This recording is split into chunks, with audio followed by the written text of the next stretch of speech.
Bien, vamos a proseguir con nuestras actividades del día de hoy, por favor.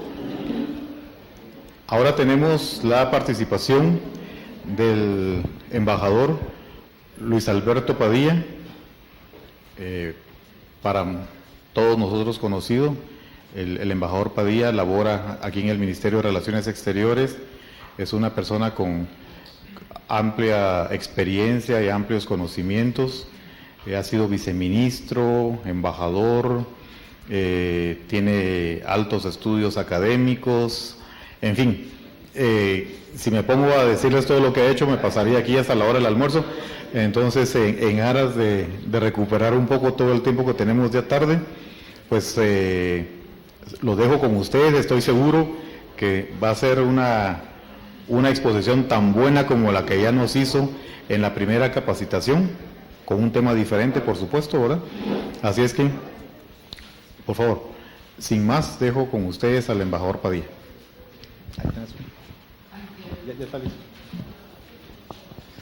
Bueno, muy buenos días a todos. Me da gusto estar de nuevo con ustedes. Gracias al embajador Esteves por las palabras introductorias. Vamos a continuar viendo cómo es. El tema es derecho internacional, nuevos desarrollos del derecho internacional, nuevos desarrollos o nuevas tendencias, que es lo que presentó el profesor Eisenstadt hace unos minutos, porque todavía no son horas, ¿verdad? Hace poco, hace reciente, en este momento casi, acaba y ya terminó su presentación él sobre ese tema, que es un tema importante, pero es una nueva tendencia del derecho internacional, la responsabilidad para proteger. Él dijo con claridad que no es un principio todavía aceptado o reconocido por el derecho internacional público, que se pueda oponer como tal a los otros principios que son como los presentó el primer día. Recuerdan ustedes el doctor Larios Ochaita y también, por supuesto, el doctor Juan Daniel Alemán, que habló de todos estos asuntos importantes. Entonces, bueno, yo el día de hoy voy a tocar el tema de los medios políticos, si les podemos llamar así, y los medios jurisdiccionales de resolución de controversias, de resolución de conflictos, de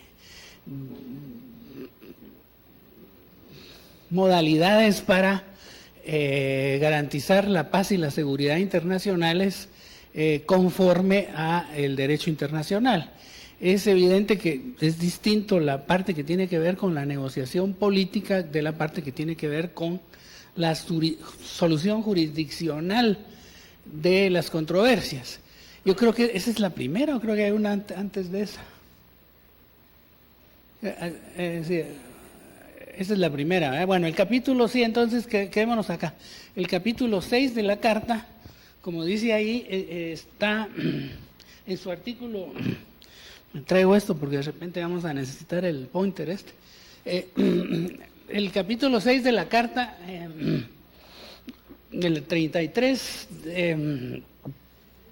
lo que dice concretamente es lo que ven ustedes ahí, que las partes en una controversia cuya continuación de la controversia, ¿verdad?, sea susceptible de poner en peligro el mantenimiento de la paz y la seguridad internacionales, tratarán de buscarle solución ante todo mediante, ahora es la siguiente, la negociación, la investigación, la mediación, la conciliación, el arbitraje, el arreglo judicial, el recurso a organismos o acuerdos regionales u otros medios pacíficos de su elección.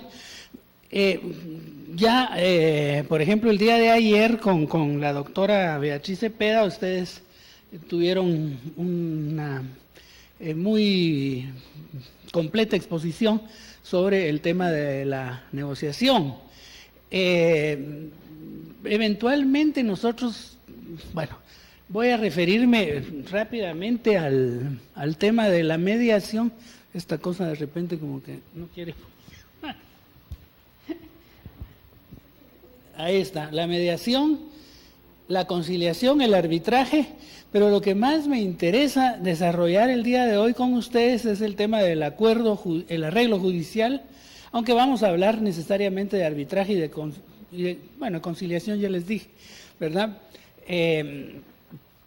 Porque, bueno, la mediación, bueno, si pasemos a la siguiente, solo porque investigación, dice, y uno se pregunta, ¿qué es eso de investigación, verdad? Bueno, investigación, porque este es el artículo 33 de la Carta, que como ya dijo el profesor Eisenstadt, es como la constitución universal, ¿no? Como la constitución de todos, porque todos los estados estamos en las Naciones Unidas, exceptuando hoy por hoy Taiwán, ya sabemos por qué, ¿verdad? Pero, y es un estado independiente, cosa curiosa, pero no es miembro de las Naciones Unidas. Y paremos de contar, no hay ningún otro. Estado soberano independiente es el único. Entonces, porque hay estados que aspiran a ser soberanos independientes, yo diría como el Tíbet, para seguir pensando en la China, pero no está en Naciones Unidas porque es una provincia de la China. Respecto a Taiwán, recuerden ustedes, la China dice, la China Popular, República Popular China dice, es una provincia nuestra, por eso no permitimos que sea miembro de las Naciones Unidas, pero sin embargo es una provincia con ese estatuto particular que ya sabemos todos que tiene soberanía e independencia. Tanto así que nosotros, nuestro país, Guatemala, tenemos relaciones con Taiwán y no con Beijing. En fin, esta constitución de las naciones del mundo, de todas las naciones del mundo, de los 193 estados miembros de las Naciones Unidas, que es la Carta, dice que la investigación es una orden del Consejo de Seguridad, eso es, no hay que confundirlo con la investigación que se hace en el terreno académico, ¿verdad? O la investigación entendida de otra manera, es en el marco de la Carta de la Constitución de Naciones Unidas, pues es simplemente la investigación de toda situación susceptible de conducir a fricción internacional o dar origen a una controversia a fin de determinar si la prolongación de tal controversia o situación puede poner en peligro el mantenimiento de la paz y la seguridad internacional. Es el artículo 34, es lo que ordena entonces el Consejo de Seguridad cuando hay una situación susceptible de poner en peligro la paz y la seguridad internacionales. Vamos a la siguiente. Ya nos vamos a meter, así es que dejémoslo hasta ahí. La cuestión de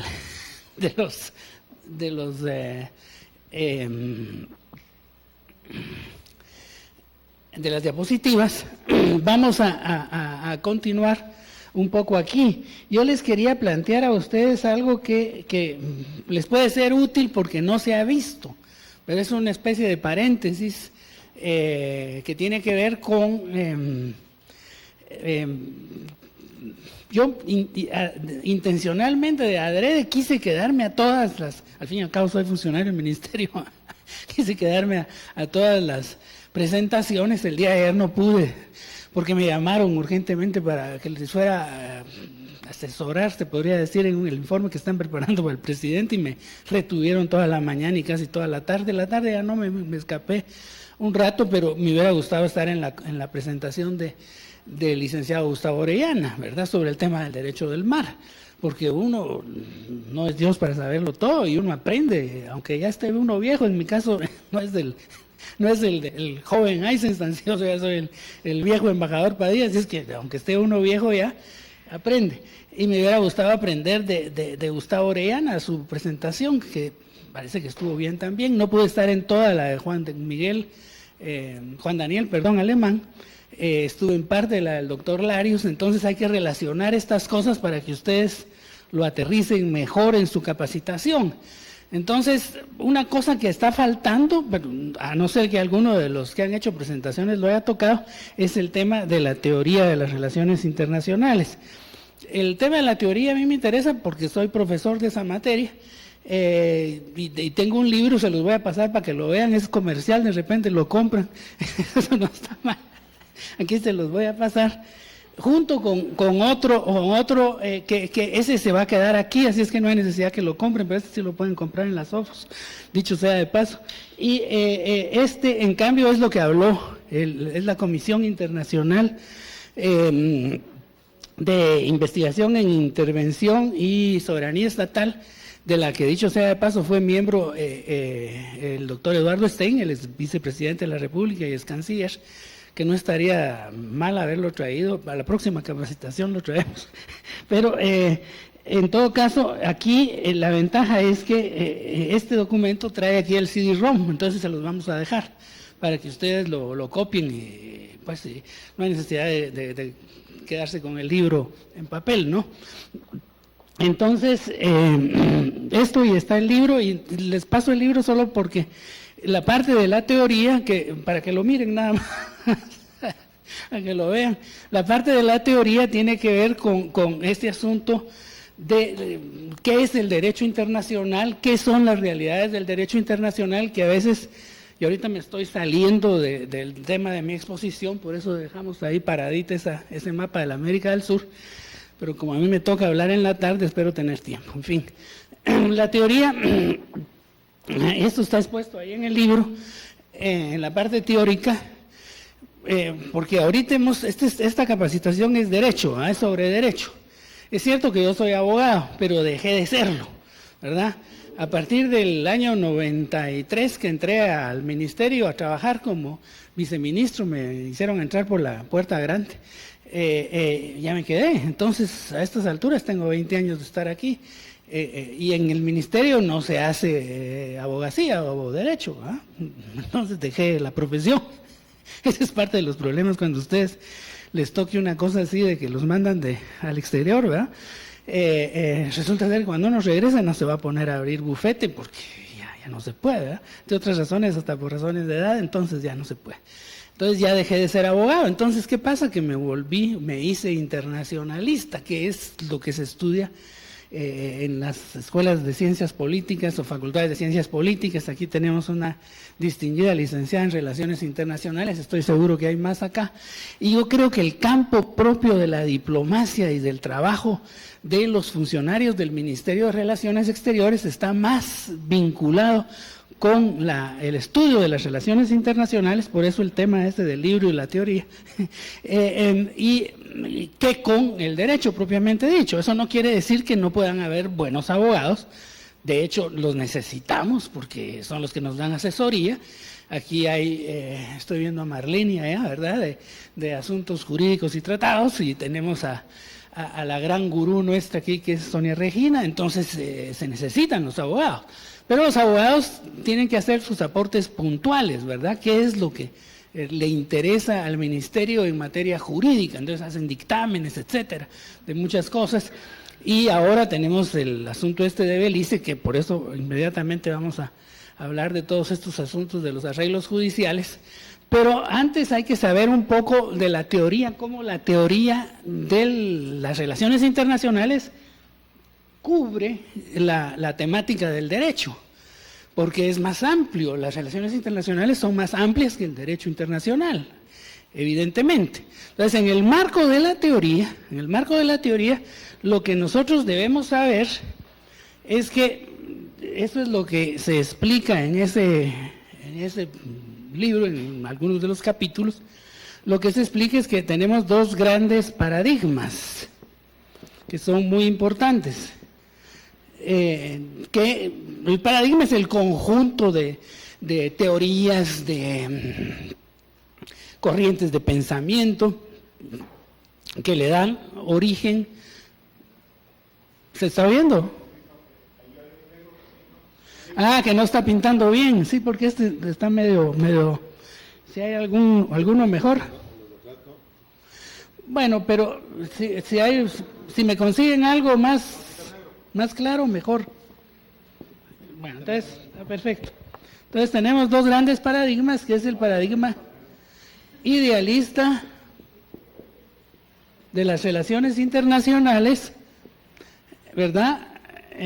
Aquí dice paradigmas, ¿verdad? Bueno, la palabrita esa está de moda, ustedes ya se la reconocen porque está de moda, pero es el conjunto de teorías, de tesis, de corrientes de pensamiento, de filosofías, de marcos teóricos, como le quieran llamar, pero el gran conjunto hace un paradigma. Entonces tenemos los idealistas y los realistas en relaciones internacionales.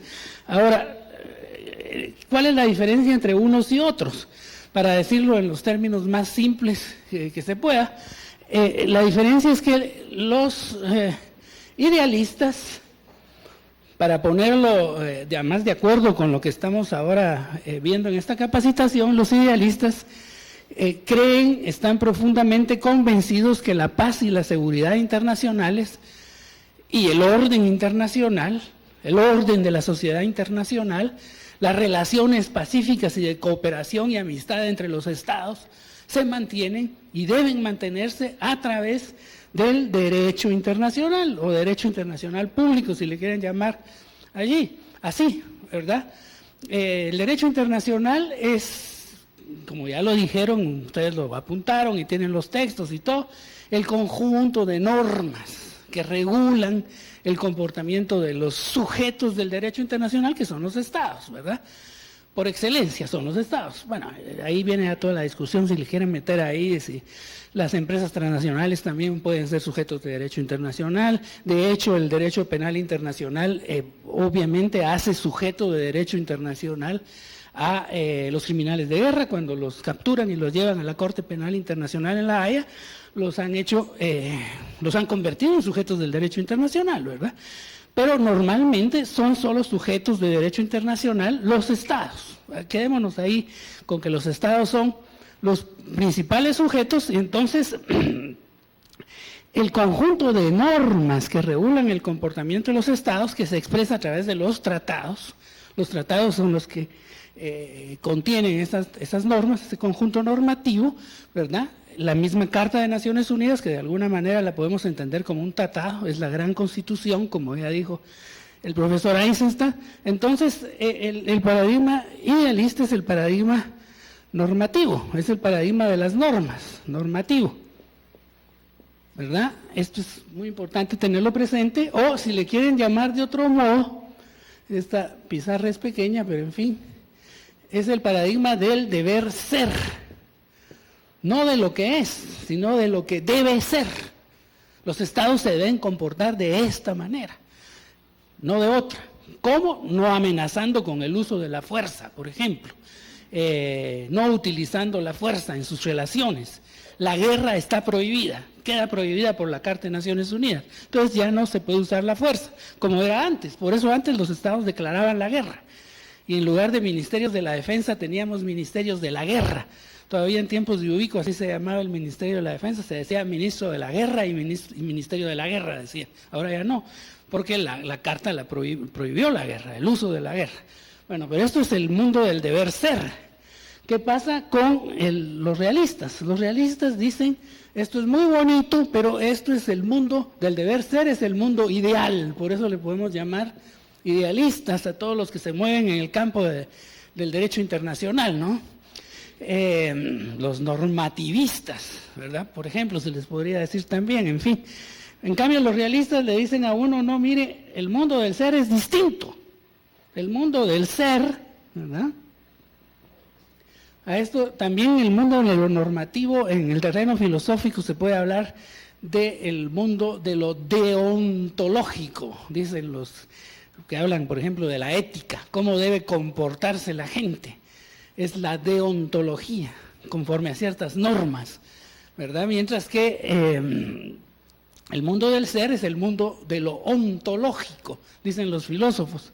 Es el mundo del ser, y el mundo del ser es distinto porque ahí lo que nosotros vamos a constatar es cómo se comporta de hecho la gente o cómo se comportan los estados en la práctica real, ¿verdad? De ahí que se hable de realismo.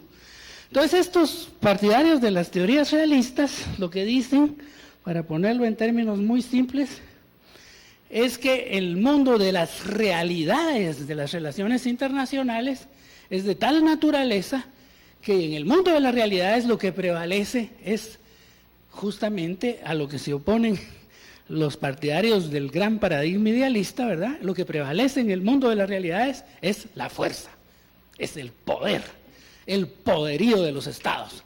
Y lo que los estados buscan es eso, poder, y mantener y acrecentar su poder, no otra cosa. Igual que la gente, además, la gente común y corriente, ¿no? ¿Qué es lo que busca? Mantener su poder, y si es que lo tiene, y si no, adquirirlo, ¿verdad? Conseguirlo. ¿Cómo se consigue el poder? A través, por ejemplo, de medios económicos. Eso es ser realista. Dirían a ustedes, los diputados son realistas en Guatemala, ¿eh? Lo que buscan es adquirir poder, y para adquirir poder tienen que tener medios económicos. Los estados también, para tener poder, necesitan medios económicos. Pero además, para expandir su poder o mantenerlo o defenderse de otros estados posibles agresores, potenciales agresores, necesitan a las Fuerzas Armadas, necesitan al ejército, ¿verdad? Entonces, en el mundo de las realidades, en el mundo del ser y de lo ontológico, aquí se mueven también los ejércitos, ¿verdad? Las Fuerzas Armadas. Fuerzas Armadas. Entonces, las Fuerzas Armadas, todo Estado tiene que tener ejército, tiene que tener Fuerzas Armadas, porque si carece de él, está expuesto a que cualquier Estado vecino intente ingerirse de sus asuntos internos propios, ¿verdad? Intente dominarlo o quitarle parte del territorio, que sabemos, ¿no? Entonces, de ahí viene toda la doctrina esta de los realistas, ¿verdad? A los que se les llama también los partidarios de la Realpolitik, se dice en alemán, ¿verdad? Con K al final, Realpolitik, no Politik con C, sino, como se dice, suelen decir en alemán, Realpolitik, que quiere decir, sí, las Naciones Unidas, todo muy bonito, el Consejo de Seguridad, la Asamblea General, pero en la práctica lo que cuenta es la Fuerza Armada, ¿verdad? Y si usted quiere mantener la paz, le dicen a uno los partidarios de esta doctrina, si usted quiere mantener la paz, tiene que prepararse para la guerra, ¿verdad? Eso se dice en latín de una manera muy corta y contundente: si vis pacem para bellum, le dicen. ¿Quieres la paz? Prepárate para la guerra. Si no, estás expuesto, ¿verdad? A que te ataquen, ¿verdad? A perder tu soberanía como Estado, etcétera, ¿verdad? Si vis pacem para bellum, ¿verdad? Si vis pacem, si quieres la paz, para bellum, ¿verdad? Bueno, entonces cualquiera podría decir, hasta ahí las cosas van bien y uno dice, sí, ya lo entendí muy fácil, ¿verdad? Lo que es complicado es cómo se interrelacionan los dos grandes paradigmas, porque los dos son verdaderos, los dos. Si ustedes me preguntan ahorita, bueno, ¿y usted, profesor o doctor, embajador o como quieran decir, en cuál de los dos cree, ¿verdad? ¿Cuál de los dos cree que es el verdadero? O el paradigma que debería aplicar Guatemala en su política exterior, supongamos, ¿verdad? Porque estos sirven para eso, para orientar la política exterior de un Estado, ¿verdad? Entre otras cosas. Entonces, ¿cuál de los dos? Yo les tendría que decir, bueno, los dos, ¿verdad? Porque son el problema que tienen las teorías a veces en las ciencias, es en la ciencia, que la ciencia es conocimiento, ¿verdad? La ciencia produce conocimiento. Entonces, el problema que tiene el conocimiento científico es que muchas veces es parcial, eso es todo, es parcial e incompleto. Entonces, un paradigma señala un aspecto importante de las relaciones internacionales, que es el poder, ¿verdad? Claro que sí. Y otro señala otro aspecto importante, que es la normatividad, cómo deben comportarse la gente, porque en la práctica de los estados nacionales, por ejemplo, ocurre lo mismo. Si ustedes, por ejemplo, en el caso del estado, el sistema nacional de un estado, el sistema nacional de un estado tiene gobierno, y la ventaja es que si un ciudadano se aparta de la legislación vigente, otro ciudadano o el Ministerio Público puede actuar contra el que se ha apartado de la legislación, que se ha apartado de la ley, que ha violado la ley, para que lo castiguen y lo pongan en la cárcel, o para que pague una retribución económica si dejó de pagar una deuda, cosas así. Existe un poder del Estado, de hecho para eso se organiza el Estado, Así lo dijo el profesor Eisenstein, yo estoy de acuerdo, así lo dice la Constitución, artículo 1.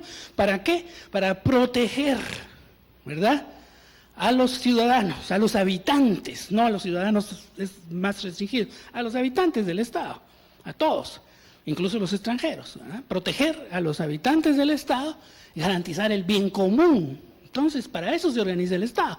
Y para eso tenemos gobierno, para eso pagamos impuestos, ¿verdad? Entonces, está claro que la legislación establece las normas, la parte normativa, o sea, la parte, llamémosle, idealista, ¿verdad?, de las relaciones interindividuales, de las relaciones entre la gente, ¿verdad? Las leyes están para que se comporten conforme los ciudadanos, conforme a las leyes. Si las violan, entonces hay sanción, ¿verdad?, del gobierno, que es el que detenta el monopolio de la violencia legítima, de acuerdo con la definición de Weber, ¿verdad? Entonces, el gobierno tiene la potestad de actuar coercitivamente, sea para sancionar, ¿verdad?, para castigar. Todo el problema de la impunidad en Guatemala es eso, que uno dice, pero violan las leyes y no actúa el Ministerio Público, no actúan los tribunales, hay que castigar a los que violan la ley, ¿verdad? Entonces, ¿pero por qué? Porque hay gobierno.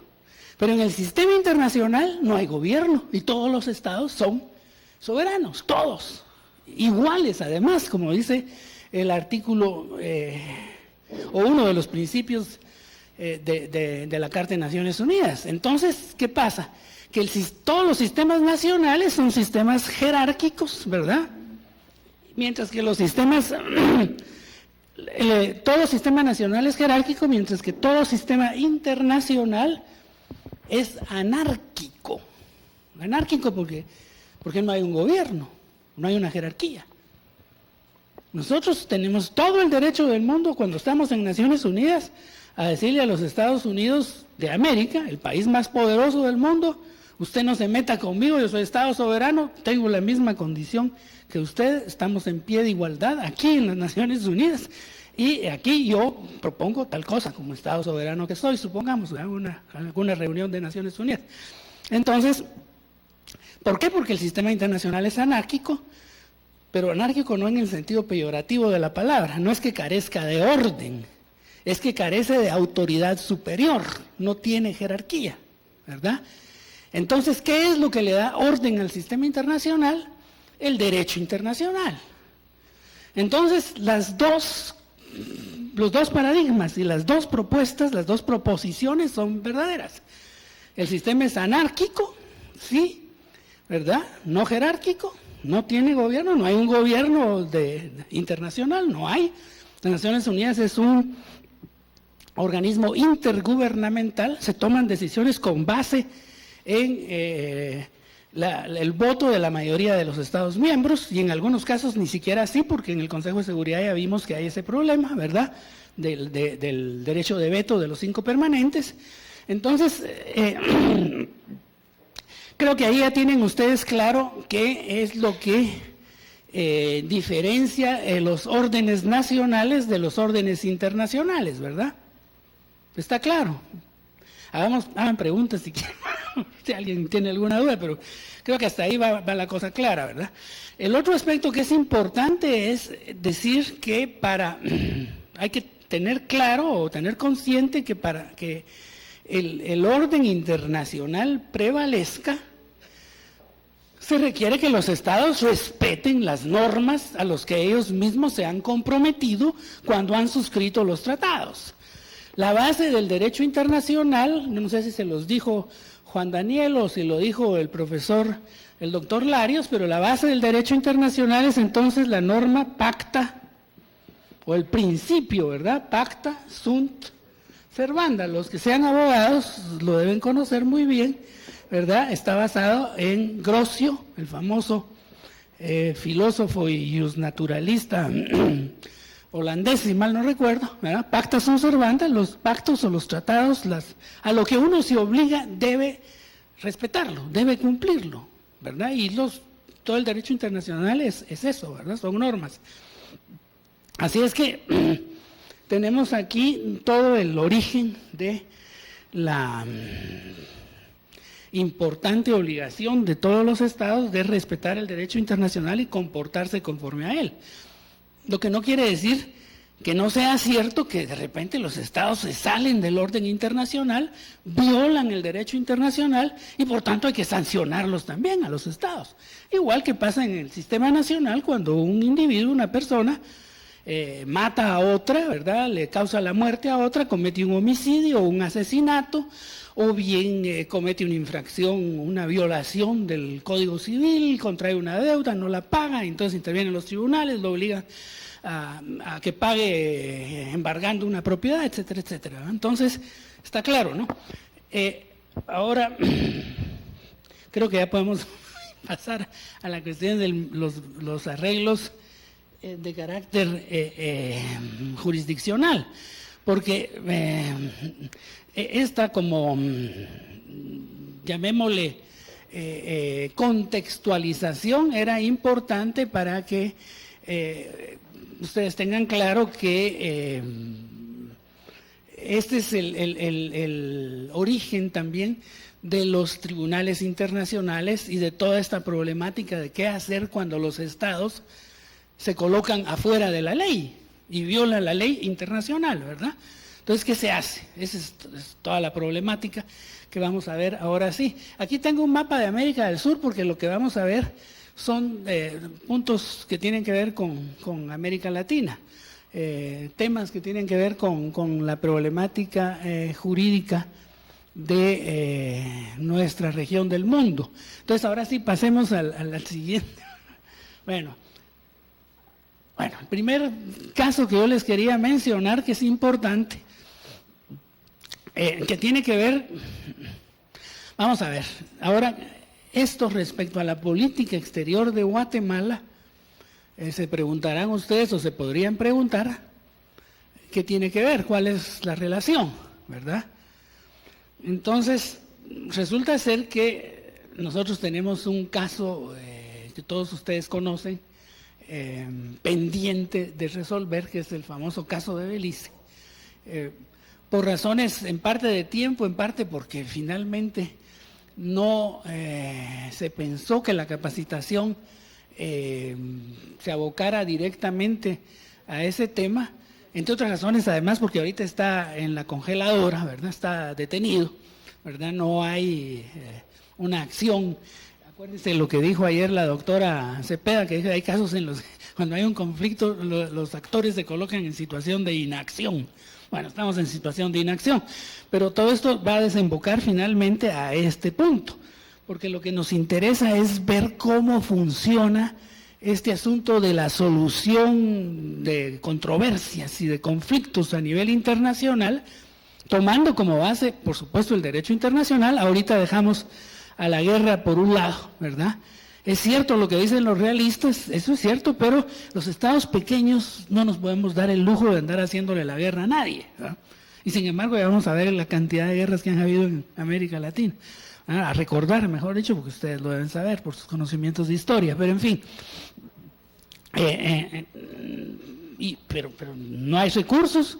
Tenemos que invertir recursos en cosas más importantes como el desarrollo, como el desarrollo social, la inversión económica en infraestructura, etcétera, etcétera, como para perder los escasos recursos del presupuesto nacional en asuntos como el armamento y las Fuerzas Armadas, etcétera, etcétera. Entonces, ni pensar en la guerra, al contrario, como dicen, como le contestan los idealistas o los partidarios del derecho internacional a los realistas, cuando los realistas dicen, si vis pacem para bellum, si quieres la paz, prepárate para la guerra, ellos contestan, no, si vis pacem para pacem, si quieres la paz, prepara la paz. Entonces hay que hacer investigación para la paz, para que esa investigación para la paz sirva justamente para una política exterior, en este caso, adecuada a la resolución pacífica de conflictos como manda la Carta de Naciones Unidas. Así es que vamos a estudiar algunos casos. Primero los casos de carácter político, que no le llamemos tampoco estrictamente políticos, pero casos que fueron más recientes, ¿verdad? Casos recientes que no fueron resueltos por un tribunal internacional, sino resueltos por una instancia de mediación internacional. Ayer algunos de ustedes preguntaban a la doctora, que dio la parte teórica muy bien, pero preguntaban por casos concretos. Entonces, bueno, veamos algunos casos concretos. Este es uno de ellos. Miren, el conflicto Argentina-Chile por el canal de Beagle es un conflicto que se... aquí está el marcador. Este conflicto, vamos a ver, como todos los conflictos internacionales, tienen orígenes históricos, ¿verdad? Entonces nos podríamos remontar siglo XIX, qué sé yo. Es lo mismo que hacemos cuando hablamos de Belice. Ustedes deben estar aburridos de oír esa historia de que la cláusula séptima del Tratado de 1859, Inglaterra se comprometió a construir una carretera, la carretera nunca la construyó y por allá, ya lo sabe.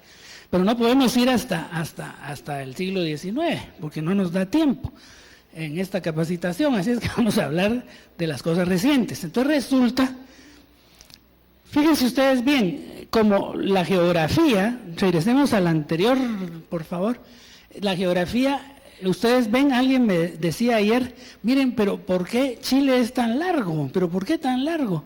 ¿Verdad?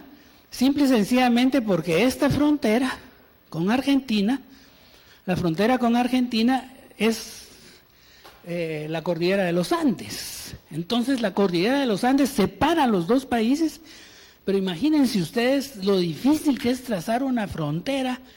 Si hay alguien de límites aquí, sí es difícil andar manteniendo los mojones ahí de la frontera con México. Imaginen lo que debe ser mantener una frontera a lo largo de una cordillera. Y aquí arriba al norte, en el norte, es el desierto de Atacama. Y en el sur, por ejemplo, que son los glaciares, los grandes glaciares, los campos de hielo, como llaman los sudamericanos, los argentinos y chilenos. Los campos de hielo, para que tengan una idea de lo que es un campo de hielo, el campo de hielo sur, que todavía tiene problemas de delimitación entre los dos estados, tiene 300 kilómetros de largo por 60 de ancho. Eso es un campo de hielo y hace un clima terrible, como el de la Antártida, y de hecho para recorrerlo se necesita 1 mes y medio, recorrerlo entero con trineos, etcétera, como si estuvieran en la Antártida. ¿Por qué ese fenómeno climático que está? Porque es una región de América del Sur que está arriba del paralelo 50, de la latitud 50 sur. La latitud 50 en el norte es la latitud de París, la latitud de Nueva York. Entonces, ¿por qué hace tanto frío ahí? Hay ese gran glaciar, vestigio de las épocas que la Tierra estaba cubierta de glaciares. Pero en todo caso es un campo helado. Entonces imagínense lo difícil que es trazar frontera en un campo, y son dos, hay uno en el norte, más pequeño. Kilómetros cuadrados, para que tengan una idea, son 20.000 kilómetros cuadrados de glaciar, de hielo. Es una de las más grandes reservas de agua dulce del mundo, por eso hay que protegerla, ¿verdad? Eso es el tamaño de Belice, es el tamaño de El Salvador, 20.000 kilómetros cuadrados. De ese tamaño es el campo de hielo, es inmenso, ¿verdad? Ahí es donde bajan los glaciares esos que bajan en Calafate, el famoso Perito Moreno, para los que hayan ido a la América del Sur, ¿verdad? Ahí está el Perito Moreno. Entonces, esto es dificilísimo de trazar una frontera en una geografía así tan accidentada. Entonces vamos ahora a la siguiente, no vamos a ir a los detalles históricos, pero en todo caso aquí tienen el canal de Beagle, ¿verdad? El canal de Beagle, hay 3 islas, la Picton, la Lennox y la Isla Nueva, ¿verdad? Que supuestamente, bueno, esta es la controversia, ¿verdad? Los chilenos alegan estas islas son nuestras porque ya vamos a ver más adelante la frontera cómo está, pero los argentinos dijeron no, eso lo sometieron a consideración de una decisión arbitral, pero cometieron el error de darle esa decisión arbitral a la Gran Bretaña. como cuando nosotros le pedimos a un conciliador de Estados Unidos que viniera a auxiliarnos con el tema de Belice, ¿verdad? ¿Por qué no le pedimos a un argentino, a un español, a países que tienen problemas con la Gran Bretaña? No, se lo pedimos a un nacional de Estados Unidos, cuando ya sabemos que Estados Unidos es íntimo aliado, íntimo amigo de la Gran Bretaña, ¿verdad? Eso fue un error, craso. El resultado fue que lo tuvimos que denunciar, pues digo, no se llegó a constituir en vinculante, ni mucho menos, solo se rechazó en tiempos del canciller Gutiérrez, ¿verdad? Recuerden ustedes. En fin, entonces aquí esto se le propuso al rey Eduardo algo era, séptimo, no me acuerdo. No, era la reina, no, estamos hablando del siglo presente. Pero bueno, fue la Gran Bretaña, ¿eh? Y el laudo arbitral, porque era jefe de Estado, ¿verdad? Y entonces, ahorita, todos los detalles los omitimos porque se nos haría muy larga la presentación, pero en todo caso fue una decisión que tomó el árbitro de la Gran Bretaña, propuesto y aceptado por los dos países, pero en favor de Chile. Era obvio que los chilenos no lo iban a aceptar. Pasemos a la siguiente. Aquí tienen una, para que tengan claro, aquí está, hasta aquí llega Chile y esto es Argentina en la Tierra del Fuego, en el extremo sur, completamente. Aquí están las islas, ¿verdad? La Lennox, la Picton y la Nueva, las tres islas, y lo que alega justamente Chile es que esto le pertenece. Pasemos a la siguiente. Esto es, según la cartografía argentina, en la zona del conflicto, el mapa de la Ilustración argentina es, la línea esta es la roja, es la de 1881, este es el mapa argentino presentado como evidencia en el arbitraje británico, aquí está, ¿verdad? Que hubo ya, es que hubo uno más antiguo, pero como le digo, no nos vamos a meter en esos detalles. Por aquí está Ushuaia. Este es el límite según el almirante Isaac Rojas en el libro Argentina en el Atlántico. En fin, pasemos a la siguiente, pero es ahí para que tengan una idea geográfica de la controversia, ¿eh? Este es el laudo arbitral del 77. Chile aceptó la sentencia y la convirtió en ley chilena, promulgó los decretos de líneas de base y nombró alcaldes del mar. Argentina declaró nula la sentencia según su declaración por deformación de las tesis argentinas, por abuso de las prerrogativas de la Corte, por contradicciones, Corte arbitral, pues de arbitraje, contradicciones lógicas, errores de interpretación, errores geográficos e históricos, por parcialidad. También se le consideró ilegal dentro de la legislación argentina por haber sido solicitado por un gobierno de facto, porque la solicitud no había sido aprobada por el Congreso o por haber sido elaborado por la reina Isabel II. Eso alegaron los argentinos, ¿verdad? Lo desconocieron, el laudo, dijeron, no, eso no lo aceptamos. Y no solo no aceptaron, sino sigamos pasando, ¿verdad? Aquí hay otra, la isla de Tierra del Fuego, frontera chileno-argentina, otra para que tengan una idea, pasemos. Vean ustedes, eran dos dictadores militares, eso es lo simpático del asunto, por decirlo menos, ¿verdad? Jorge Rafael Videla y Augusto Pinochet, ¿verdad? Nada menos. Se reunieron en Mendoza el 19 de enero del 77, el presidente argentino, Videla, se reunió con su par chileno, pero no llegaron a ningún acuerdo. El canciller argentino Óscar Montes hizo conocer el 25 de enero la decisión del gobierno de declarar nulo el laudo arbitral. El gobierno militar argentino movilizó todo su poderío militar para cambiar lo establecido por el Tribunal de Arbitraje. Para ello planificó bajo el nombre de Operación Soberanía una acción militar contra Chile, con el fin de ocupar las islas que el laudo arbitral del 77 le habían otorgado a Chile e invadir su territorio continental si fuera necesario. Estuvieron a 1 milímetro de llegar a la guerra, a 1 milímetro. Los dos dictadores de los dos países. Y ahí tienen ustedes el paradigma realista en acción, ¿verdad? Es así como funciona. La Operación Soberanía fue puesta en marcha la noche del 21 al 22 de diciembre del 78. El 4º Batallón de Infantería de Marina debería desembarcar en las islas en disputa a la hora 4 del 22 de diciembre. Helicópteros de la Fuerza Aérea, Ejército y la Armada transportarían el batallón, pero fue abortada solo horas antes cuando la Junta Militar Argentina resolvió aceptar la mediación papal.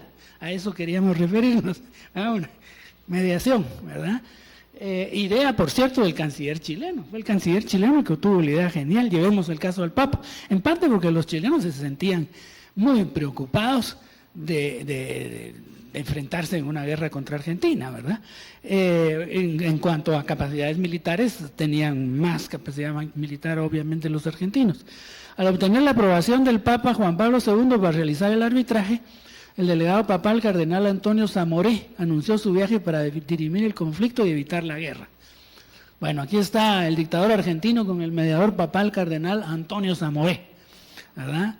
Pasemos, el fin del conflicto, el 8 de enero del 79, 2 años después, se firmó en Montevideo el acta que aceptaba la mediación de la Santa Sede.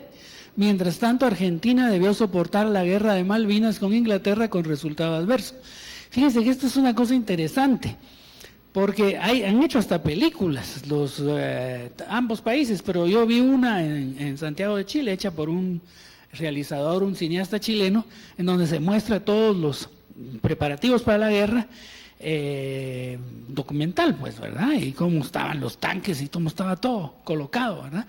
Y al final, debido a que al canciller chileno se le ocurrió la genial idea de acudir al Papa, era Juan Pablo II, para que él interviniera y parara la guerra, que fue lo que se logró, ¿verdad? Porque hacían los argentinos con todo el armamento, que todavía lo tenían listo. Es más, minaron el terreno, eso que habló ayer la doctora Cepeda, ¿verdad? De lo que se logró hace poco, la convención para prohibir las minas terrestres en contra de personal militar, todavía no estaba vigente, y estos países minaron, que fue lo lindo, el terreno. Hay todavía letreros que indican que hay minas y que la gente no puede caminar en determinado terreno, ¿verdad? Entonces todo eso estaba listo. Como no pudieron, porque se produjo la mediación papal y la mediación papal funcionó, entonces los militares argentinos, no se les ocurrió nada más genial que decir, entonces vamos a atacar a las Malvinas y las recuperamos por la fuerza. Así como quien dice que se nos hubiera ocurrido a nosotros entrar a Belice y recuperarlo por la fuerza, a Belice, ¿verdad?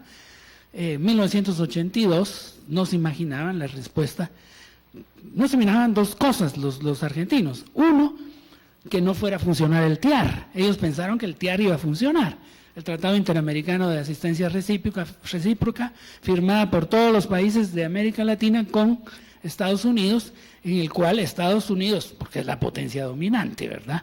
Claro que el TIAR dice, entre todos vamos a rechazar cualquier agresión que pueda provenir de un Estado extracontinental. Ese tratado lo diseñó y lo pensó Estados Unidos, ahí es que, como alguno de ustedes dijo hace un rato, refiriéndose, Jennifer, fue al tema de los intereses detrás, ¿verdad? En la política internacional.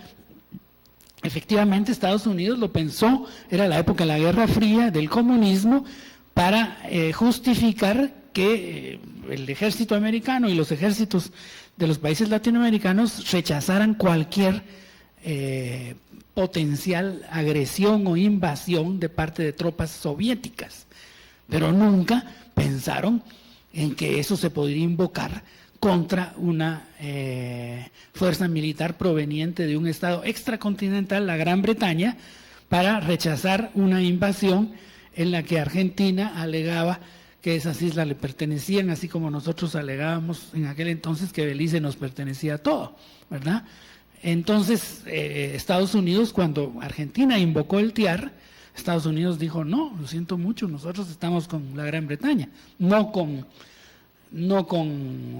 Argentina ni América Latina, ¿sí?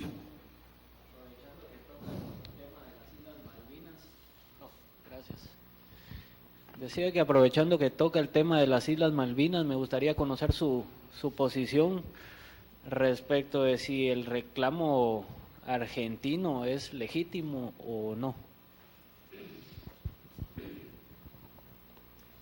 Bueno, yo sí creo que el reclamo argentino es legítimo. Ya vamos a ver cómo esta cuestión de las plataformas continentales incide en que un país pueda legítimamente decir esto es parte de mi territorio o no. Lo que alegan los argentinos es que es parte de su plataforma continental. Eso ustedes lo vieron con licenciado Gustavo Orellana, ¿verdad? Todo ese tema del derecho del mar, en fin, que ahí está el tema de la plataforma continental, si es que eso puede justificar geográficamente, ¿verdad? Ahora, ahí otro problema es el problema del uti possidetis, que ya lo vamos a ver inmediatamente, que podamos, si es que nos da tiempo, bueno, como continuamos en la tarde, sí creo que sí nos da tiempo. Entonces, el tema del uti possidetis, porque los argentinos nunca realmente tuvieron posesión de las islas. Hubo algunos colonos, o como le queramos llamar, argentinos, que fueron expulsados por los británicos, ¿verdad? Entonces, ¿hasta qué punto fue una colonia británica o fue territorio argentino? Hay toda una discusión ahí factible. Pero yo creo que los argentinos tienen derecho a reclamar las islas, así como nosotros tenemos derecho a reclamar en contra de Belice como Estado sucesor de la Gran Bretaña, ¿verdad? Bueno, en todo caso, los argentinos invadieron las Malvinas, ya saben lo que pasó, fueron rechazados. La señora Thatcher mandó a sus fuerzas militares mucho más poderosas que las argentinas y los expulsaron de las islas a los argentinos, y murió mucho personal militar, les hundieron barcos, etcétera. En fin, no vamos a hablar de eso ahora, pero es a propósito de lo que dice ahí. Mientras tanto, Argentina debió soportar la guerra de Malvinas con resultado adverso. El fallo papal, conocido el 12 de diciembre del 80, que también benefició a Chile, ya que las islas quedaron bajo su dominio, aunque se le otorgó a Argentina un sector de la zona económicamente exclusiva. ¿Verdad que eso ya lo vieron en Derecho del Mar, el tema de la zona económica exclusiva? Que es lo que está en juego, dicho sea de paso, entre el verdadero problema con Belice de parte nuestra no es la reclamación territorial, no son los 10.000 kilómetros cuadrados del Sibún al Zarzún. Nuestro verdadero problema es frontera marítima, zona económica exclusiva. Eso es lo que nos interesa. Por eso es que los beliceños no quieren ir a la corte, porque saben que ahí tienen todas las de perder. Por eso es que es un diferendo el nuestro, insular y marítimo, y no solo terrestre. Si en la parte terrestre nos dicen no tienen derecho a reclamar, allá la corte, ¿verdad? Pero en la parte marítima sí nos interesa muchísimo, pues ese es el gran problema realmente. Entonces, en el 84 Argentina aceptó el laudo luego de efectuarse una consulta popular no vinculante donde prevaleció la opinión por el sí a la decisión papal. Y sometieron a consulta popular los argentinos la decisión del Papa. Pasemos al siguiente aquí. Este es el mapa ya con los límites vigentes. Hay que abusar un poco la vista, pero acá se ve. O sea, aquí están los límites vigentes, límite vigente Chile-Argentina, lo que se decidió en la mediación papal, ¿se dan cuenta? Aquí están las tres islas reclamadas por Chile, ¿verdad? Este es el canal de Beagle.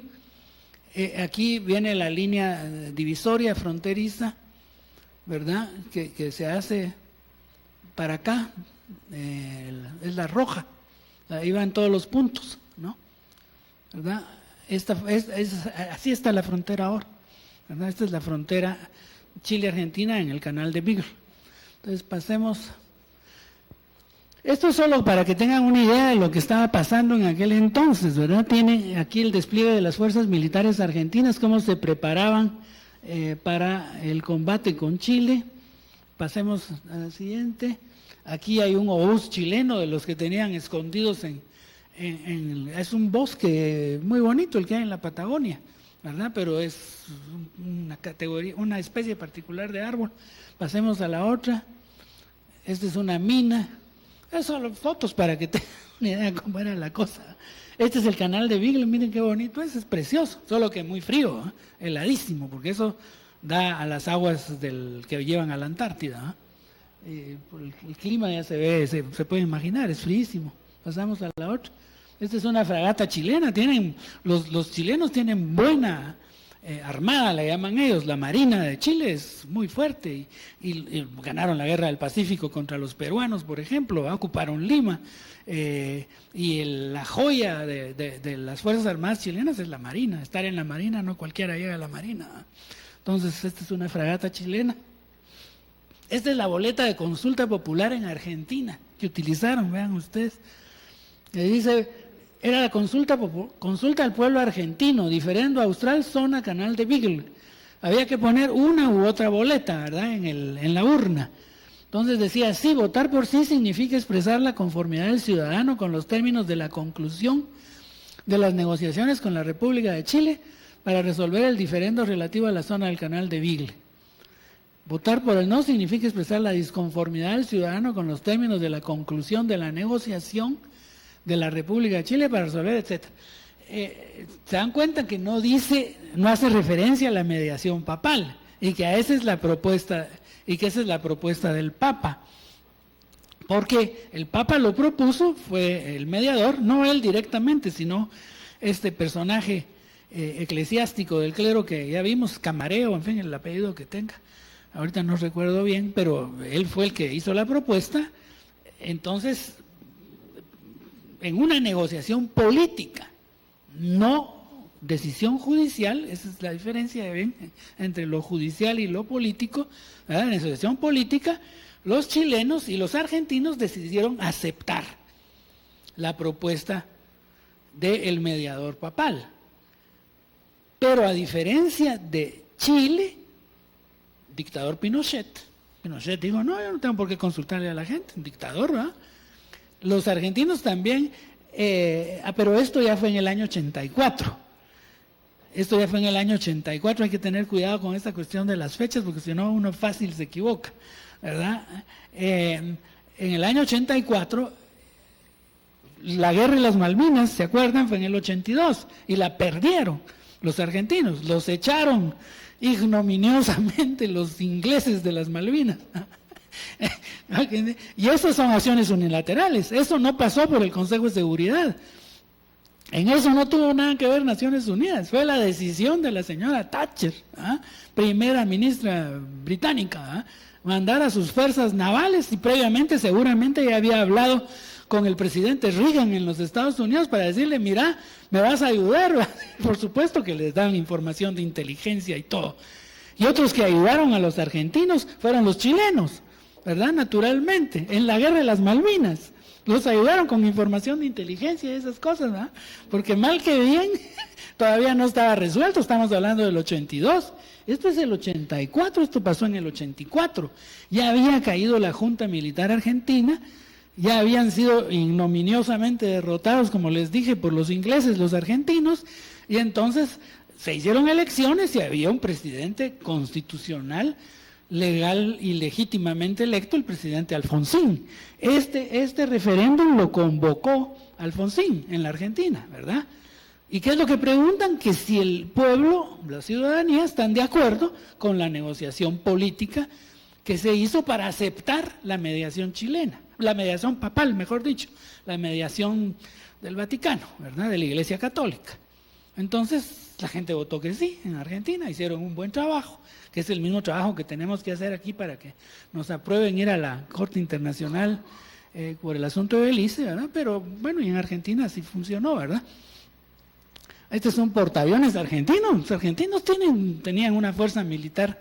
Yo creo que este es el Belgrano, el que les hundieron, se los hundieron los ingleses, así que no les duró mucho. Vamos a otro. Este es otro de la Armada Argentina. Vamos a otro. Aquí están los dictadores, Argentina y Pinochet, ¿no? Solo para que el recuerdo histórico es importante. Bueno, a veces ustedes son muy jóvenes, la mayoría, así es que para ustedes no habían nacido cuando estos señores, estoy viendo aquí, no habían nacido todavía.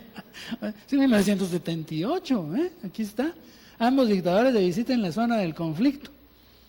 Ahí están los dos. La mediación papal, entonces, los dos cancilleres de Argentina y de Chile, el mediador papal, que no sé si es este señor o pero en fin, son fotos de historia, ¿verdad? Bueno, ya vamos a otra cosa. Porque lo que estamos viendo es entonces todo esto, algunos casos, porque no son todos los que hay, estoy presentando algunos. Y le estoy presentando estos algunos casos solo con el ánimo de que veamos cómo realmente nosotros, Guatemala, el país, nuestro Estado, ha sido realmente muy tímido en estas cosas. Si tenemos esa diferencia con Belice, ese diferendo, esa controversia con Belice desde 1859 casi, ¿verdad? Pues fue cuando se suscribió el tratado con los británicos. Ya van a ser 200 años dentro de poco, ¿no? En 2059. Entonces, ¿por qué no hemos aprovechado todos estos mecanismos, verdad? De solución de controversias y de conflictos. Eso es lo importante. Entonces, han habido muchos en América Latina. Yo escogí estos porque son muy significativos. Estos son significativos de diferéndums o controversias que tienen solución política. Pero hay otros, que los vamos a ver ahorita rápidamente, que han tenido solución jurídica, ¿verdad? Esa es la diferencia. La presentación de hoy es entre lo jurídico y lo político. Ahorita vemos lo político porque finalmente en el caso de Chile y Argentina, aunque hubo un arbitraje, ya les dije, tuvieron que ponerse de acuerdo negociando para al final decir, bueno, aceptemos lo que dice el Papa, ya no sigamos peleando. Bueno, había pasado todo lo que había pasado, la guerra de las Malvinas, derrotados, gobierno democrático en Argentina, si no, a lo mejor no hubieran aceptado a los argentinos, ¿verdad? Esas cosas pasan también. Que la guerra tiene efectos positivos, pues, ¿verdad? La guerra de las Malvinas tuvo ese efecto positivo, garantizó la paz entre Chile y Argentina, ¿se dan cuenta?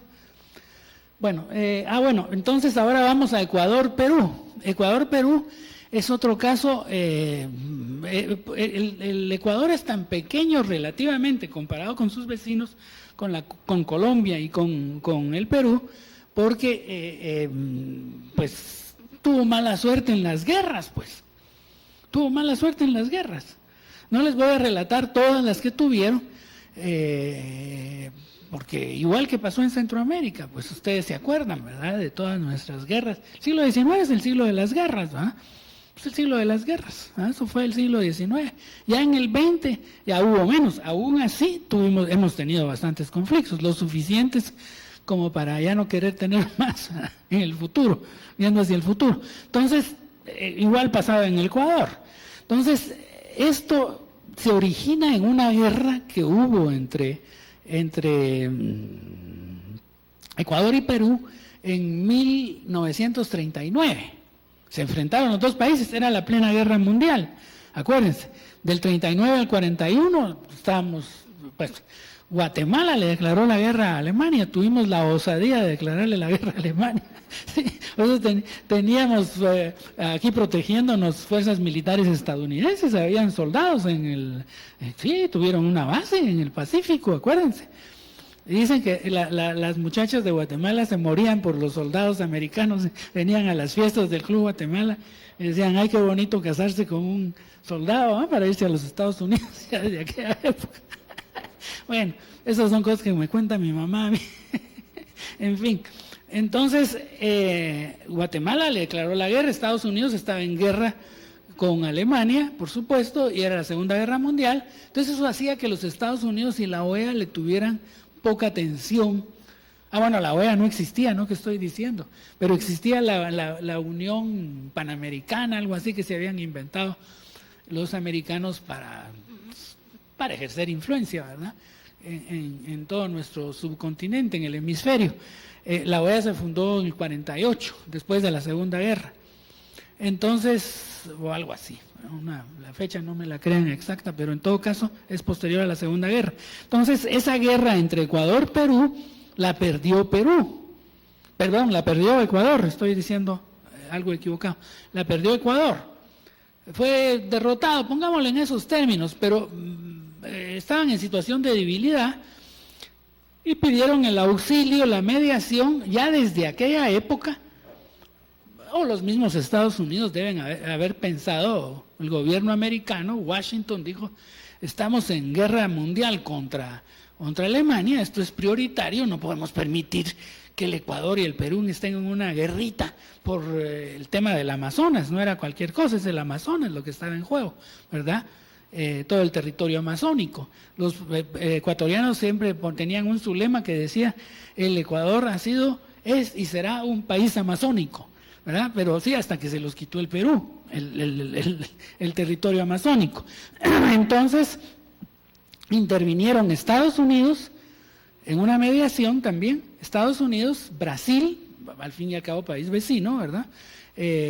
Argentina y Chile, 4 países intervinieron como países amigos, como lo que pasó aquí en Centroamérica ahora con el conflicto de los años 80, ¿verdad? Que el grupo Contadora que se formó, ¿verdad? Que eran 4 países también, recuerden, era Colombia, Venezuela, Panamá, México y Colombia, Venezuela, Panamá y México, sí, 4 países.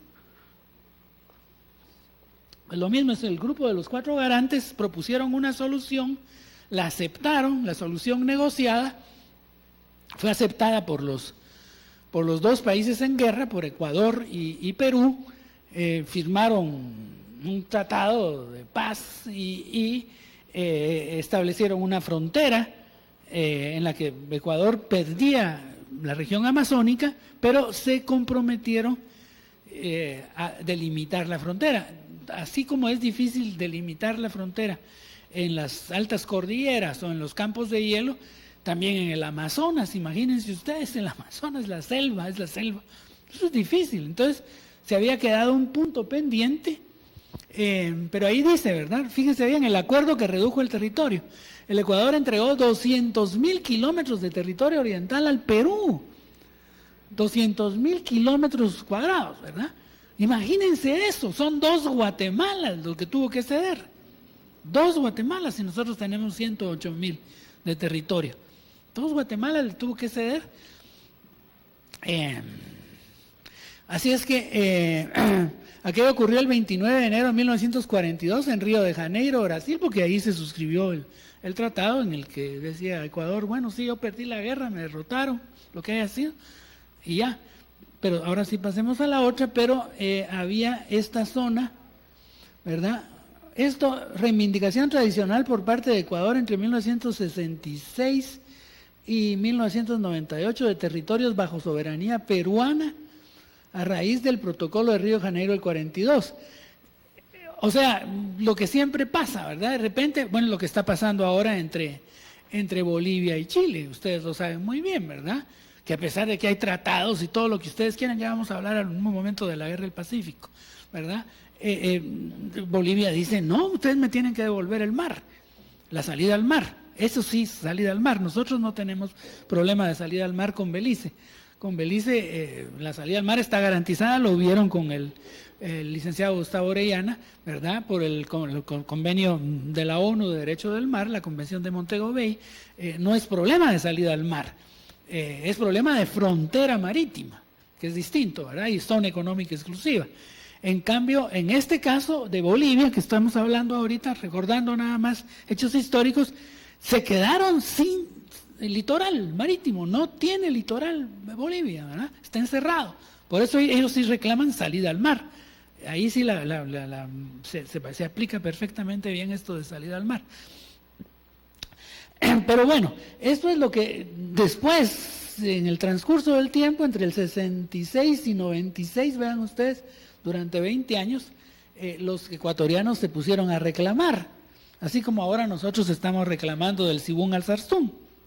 Es eso, sencillamente. Yo no sé si mandaron una carta como la que mandó el canciller Eduardo Stein el 18 de octubre de 1999, para ser exactos. En esa carta dirigida al primer ministro de Belice, el canciller Stein le dice, nosotros le reclamamos a usted que nos devuelva desde el río Sibún hasta el Sarzún, 10.000 kilómetros cuadrados, eso es la mitad de Belice.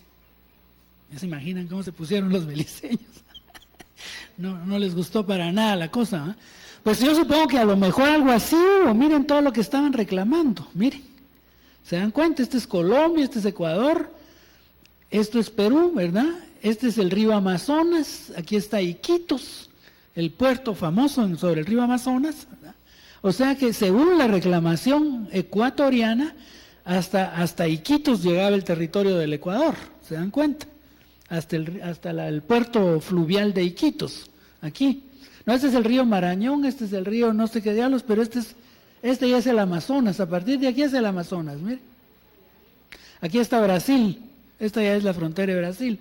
Entonces, era una reclamación grosera de parte de los ecuatorianos, ¿verdad? Entonces, ¿qué pasó? Sigamos viendo acá. Aquí se produjo la guerra del Cenepa, entre el 95 y el 98, que yo no sé si ustedes tenían conocimiento, pero es bueno recordar estas cosas. Murieron soldados en combate, ¿verdad? Y al final, para parar la guerra, ¿verdad? Se produjo, culminó, dice aquí, gracias a la mediación de los 4 garantes. O sea, los 4 garantes del año 41, que habían parado la guerra de ese año, ¿verdad? Que son los países que están mencionados ahí, Estados Unidos, Chile, Argentina y Brasil. Entonces, los 4 garantes es interesante porque aquí hace poco hubo un evento académico ahí en la Flaxo que vino el ex canciller del Ecuador, Jorge Carrión, y un periodista que estuvo en las negociaciones o algo así, pero lo cierto es que ellos cuentan cómo cuando los 4 garantes dijeron, porque la solución que se les ocurrió para parar la guerra fue ir con los 4 garantes, los 4 países garantes del acuerdo del 41, ¿verdad? Entonces les pidieron que intervinieran de nuevo para que ellos dijeran cuál debía ser, porque ahí era un problema ya de pura demarcación fronteriza. Pongan atención a eso porque ese es justamente el problema que no tenemos con Belice, desde nuestro punto de vista. Nosotros no decimos que el problema, la controversia con Belice sea de demarcación de fronteras, que es lo que dicen los beliceños. Los beliceños dicen el tratado de 1859, que es un tratado de límites, fija con claridad la frontera entre Guatemala y Belice, entre nuestros 2 países, que además es de hecho la que se mantiene, eso alegan ellos. Nosotros decimos, no, ese tratado del 859 era un tratado de cesión territorial, no de límites, como Inglaterra no cumplió con una de las cláusulas esenciales del tratado, la cláusula 7ª, la famosa construcción de carretera, entonces nosotros reclamamos no la devolución de la totalidad del territorio, porque aquí intervienen ya estos elementos para que ustedes vean cómo se aplica, ¿verdad?, del derecho, de la teoría del Estado, más que del derecho internacional, los 3 elementos que dijo, acuérdense, Juan Daniel Alemán y el doctor Larios, ¿verdad?, son población, territorio, gobierno y soberanía, digamos, si es un Estado independiente, ¿verdad? Pero nosotros, Guatemala, es lo que nosotros decimos, esa es nuestra posición. Hemos reconocido el derecho de libre determinación del pueblo beliceño, ¿verdad? Tiene derecho a la libre determinación. Las Naciones Unidas le dieron la independencia en el 81, ¿qué remedio nos queda? Reconocemos derecho a la libre determinación del pueblo beliceño. Población, un elemento. Segundo elemento, hemos reconocido a su gobierno, lo reconoció Serrano, de mala manera, no debió hacerlo, pero es otra historia, ¿eh? De la forma como lo hizo, salimos mal parados, pero en fin, hemos reconocido a su gobierno y les hemos enviado un embajador, tenemos un embajador en Belice. Segundo elemento, ¿verdad? Tercer elemento, territorio, no, ahí no estamos de acuerdo. ¿Cuál es el territorio de Belice? No estamos de acuerdo. El Tratado del 859 habla de territorio terrestre, pero no de insular y marítimo. Y además, en lo que concierne al territorio terrestre, nosotros decimos, posición oficial de Guatemala, de la Cancillería de Guatemala, fijada en la carta del canciller Stein, el primer ministro de Belice. Entonces ustedes lo tienen que saber. Al día de mañana los mandan de ministros, consejeros, secretarios a la embajada nuestra en Belice y dicen que saber. O a la de El Salvador y les piden que hagan una conferencia sobre el tema, ¿eh? Entonces, Belice, el territorio al que tiene derecho, posición oficial nuestra, es el territorio que le cedió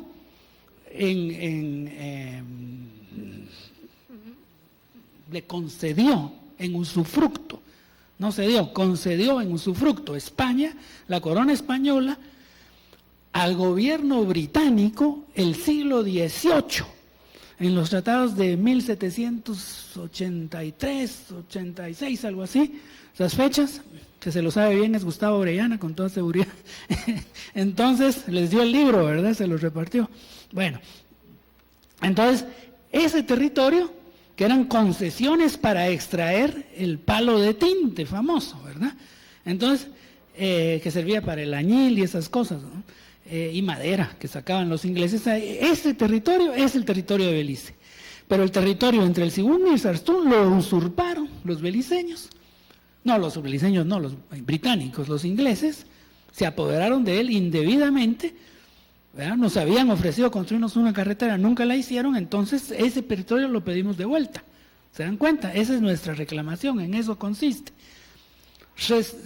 No es posible resolverla por vía de negociación política, solo puede resolverse de manera jurídica, porque se refiere a un tratado internacional que nosotros decimos que no vale por incumplimiento de la otra parte que firmó el tratado, los británicos y el Estado sucesor, ¿verdad?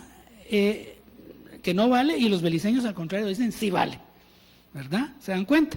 Pero entonces, ¿qué pasa? Que hay ahí un problema de no existencia de fronteras para Guatemala. Para Belice no es así, para Belice ellos dicen sí hay frontera, y el problema que tenemos con ustedes es demarcación de fronteras, ¿se dan cuenta? Eso es lo que dicen los beliceños. Bueno, en este caso era solo un problema, miren, una guerra de 3 años y cientos de muertos, etcétera, por un problema de demarcación. ¿Cuál es la demarcación? ¿En dónde? ¿Cómo vamos a demarcar ese territorio? ¿Cómo lo vamos a demarcar? Ese era el problema. Entonces, cuando pidieron a los garantes, los dos gobiernos de común acuerdo, el gobierno del Perú y el gobierno del Ecuador, era el presidente Jamil Mahuad, de origen árabe, ¿verdad? Mahuad, el presidente ecuatoriano, 98, eso fue octubre del 98, para ser exactos, octubre del 98, y se resolvió muy rápido, cuando ya tomaron la decisión después de una negociación política entre los dos jefes de Estado. El jefe de Estado del Perú era Fujimori, ¿no? Era dictador, así es que tenía más fuerza que Mahuad, pero se pusieron de acuerdo. ¿Se pusieron de acuerdo en qué? En llevar el caso a los 4 garantes para que los 4 garantes vinieran y ellos decidieran cómo se iba a demarcar el territorio, cómo se debía demarcar en esa parte de la frontera, porque sí es un problema de pura demarcación fronteriza. Aquí está el río Cenepa, y lo interesante del caso es que los garantes dijeron, bueno, está bien, aceptamos ser los que decidamos esta controversia territorial, pero lo que nosotros propongamos, ustedes lo tienen que aceptar, los dos gobiernos, el gobierno peruano y el gobierno ecuatoriano. Y esa propuesta, además, tiene que tener carácter vinculante. Y los dos jefes de Estado lo aceptaron, ¿verdad? Yo no sé cómo le fue después a Mahuad en su respectivo congreso. El Fujimori no tenía problemas porque se había vuelto dictador. Acuérdense que dio un autogolpe, ¿verdad? Como el que quiso dar aquí Serrano. Pasemos a la otra. Esta es la frontera definitiva. Pero regresemos a una... Miren, esta región de Tiwinsa es muy pequeñita, pero ahí murieron un montón de soldados ecuatorianos. Y entonces la decisión magnánima, generosa, simbólica de Fujimori y del gobierno peruano fue decirles, miren, ese cuadradito que está ahí, que es la región de Tiwinsa, que es 1 kilómetro cuadrado, esta es una parte muy pequeña, ¿verdad? Ahí de la región esa en donde fue la guerra, esto les va a quedar a ustedes ecuatorianos de manera simbólica, para que hagan un parque y para que pongan ahí un monumento a los soldados que murieron en el campo de batalla. Y eso aceptaron los ecuatorianos, ¿verdad? Eso lo aceptaron y es una decisión simbólica. No tiene soberanía el Ecuador, pero le pertenece al Ecuador en propiedad privada, ese kilómetro cuadrado. Miren qué solución interesante, ¿verdad? Se les ocurrió como una salida, hay de todo. Pasemos a la siguiente, y esta es la frontera definitiva ya. Y aquí dice, la decisión de los dos países garantes de los países garantes, 4, ¿verdad? Mantiene la línea de frontera acorde con fundamentos históricos y jurídicos. En cambio, los mapas ecuatorianos deberán ser corregidos porque siempre adulteraron la línea fronteriza. Este mapa representa la posición peruana, porque eso lo saqué de una cuestión de los peruanos, ¿verdad? Como ahora todo lo encuentra uno en el internet, ahí lo encontré. Bueno, entonces ahí lo tiene. Esta es la frontera definitiva. Bueno, ahora ya nos vamos a otro tema, pero vamos a ver. Tenemos todavía media hora antes del almuerzo, pero yo quisiera saber si no tienen preguntas, porque ahorita vamos a pasar a la parte jurídica, la parte que tiene que ver con soluciones judiciales, y no, estos serían casos de solución política. Entonces, ¿qué preguntas tienen? ¿Qué comentarios? Para que no sea solo yo el que ando con el micrófono este. ¿Preguntas o comentarios?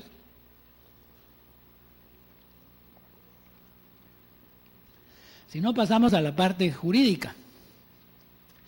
El conflicto que hay ahora entre Chile y Perú, que es un conflicto muy interesante. Ahí sí les voy a hablar un poco de la parte histórica, porque creo que es importante que ustedes la conozcan. La parte histórica tiene que ver con la Guerra del Pacífico. ¿Todos están enterados de la Guerra del Pacífico o no? Más o menos. Miren, esta guerra ocurrió el siglo antepasado, el 19, fue en 1879 y duró hasta 1883, fueron 3 años de guerra entre los dos países, Chile y Perú, de los 3 países, porque fue Chile, Perú y Bolivia, 3 países.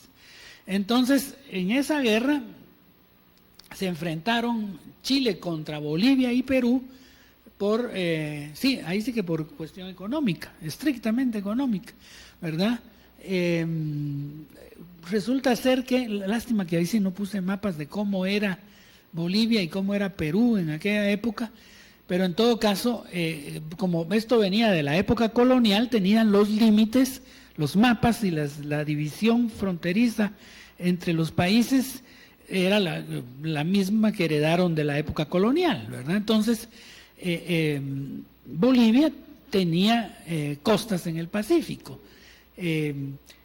La región que es hoy del norte de Chile, del desierto de Atacama, en donde está el puerto de Iquique y de Arica. Arica era peruano y Iquique, que está bastante más al sur. Tal vez si regresamos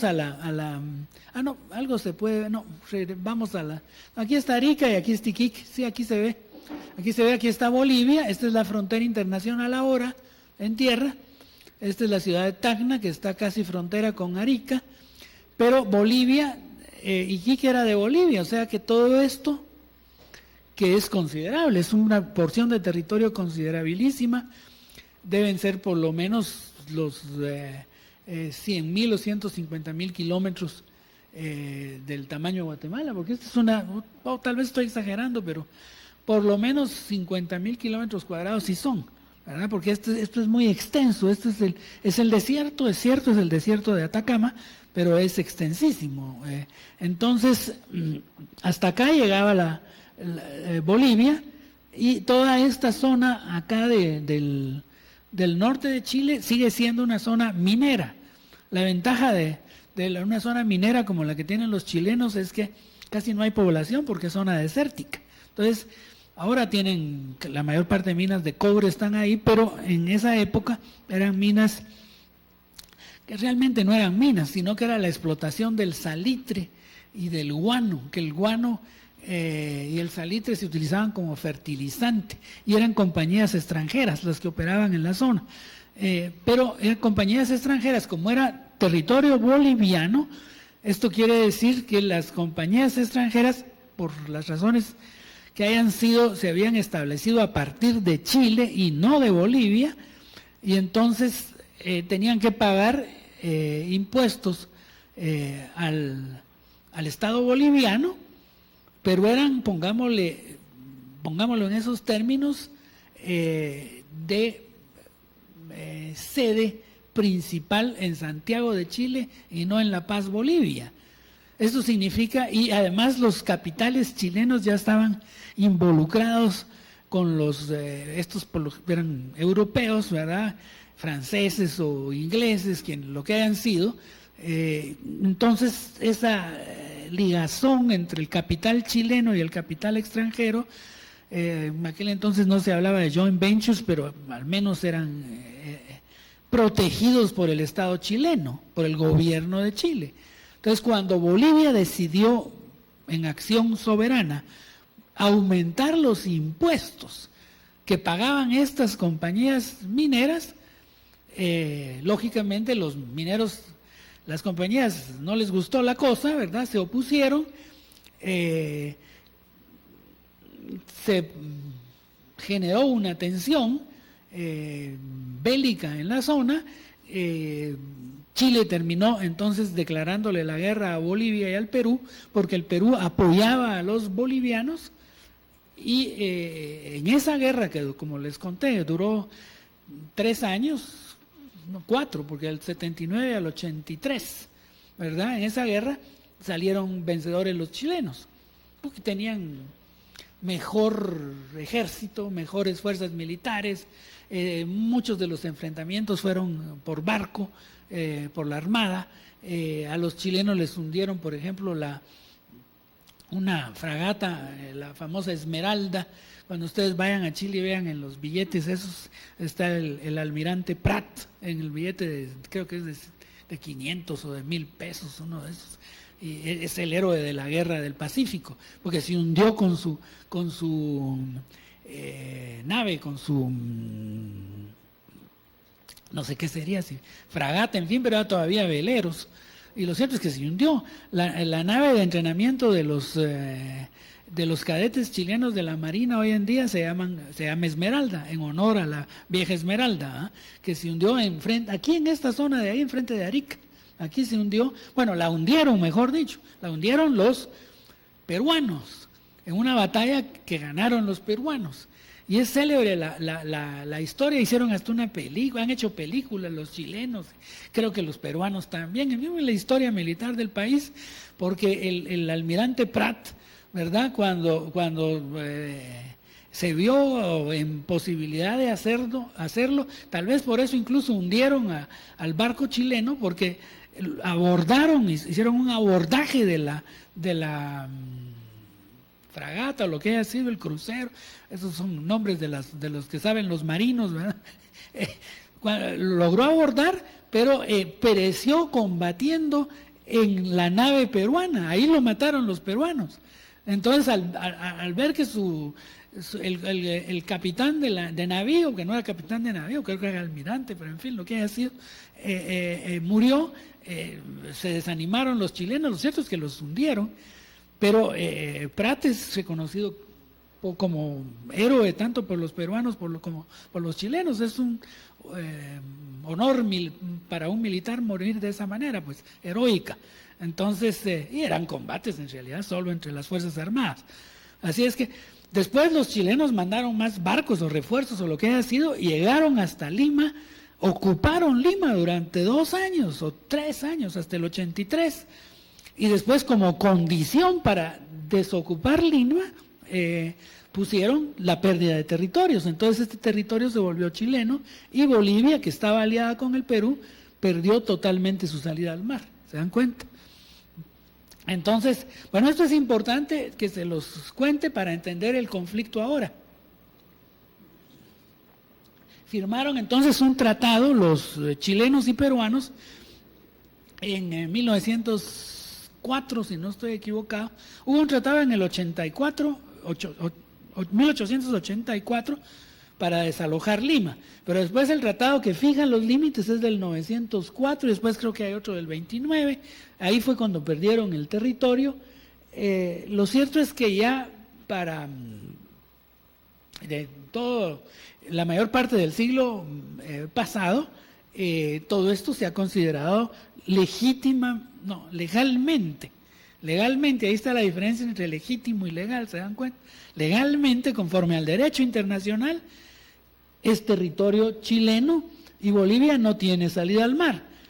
Pero conforme a la legitimidad, los bolivianos alegan que eso lo perdieron por consecuencia de una guerra y que la guerra fue injusta, etcétera, etcétera, y siguen planteando su reclamación de salida al mar.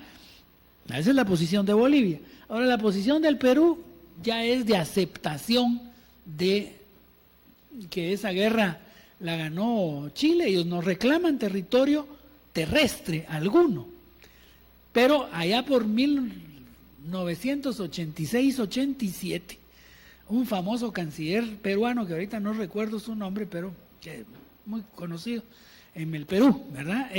Planteó que por qué demonios, ¿verdad? Para ponerlo en términos más de lenguaje coloquial, ¿por qué demonios habían aceptado los peruanos, dijo él, o estaban aceptando una línea de demarcación, vean ustedes aquí, línea de demarcación marítima que vaya en la dirección del paralelo? Este es el paralelo, no recuerdo qué paralelo es, el número, pues, ¿verdad? Pero debe ser como 15 o algo así, ¿verdad? Es del sur, latitud sur, esta es la dirección del paralelo, aquí está la frontera. Y es cierto que se firmaron unos tratados para establecer esta frontera marítima, esta conforme al paralelo, en el año 1954. Pero justamente los peruanos, eso lo vieron ustedes ayer con Gustavo Orellana, los peruanos alegan que no estaba vigente la Convención de Montego Bay y no estaba vigente el derecho del mar, tal y como lo entiende ahora las Naciones Unidas, y que al no estar vigente el derecho del mar, entonces el Perú no está de acuerdo con esta frontera, la del paralelo, que ellos reclaman la línea de equidistancia. Seguramente ustedes lo vieron con Gustavo Orellana ayer, ¿verdad? La línea de equidistancia. Esto es lo que entonces imagínense ustedes, esta es la zona reclamada por el Perú, ¿verdad? En materia de frontera marítima, ¿verdad? Y el canciller en tiempos era Alan García, el presidente, mandó a alguien de la Cancillería peruana a hablar con Pinochet, era todavía la época Pinochet, fíjense bien, 86. Entonces Pinochet dijo, tenemos un tratado, aquí no hay nada que hablar, es el tratado de 1954, que ustedes están alegando que Convención de Derecho del Mar, que Montego Bay, que línea de equidistancia, lo sentimos mucho, nada que hablar. Además jefe militar, ¿verdad? Dictador.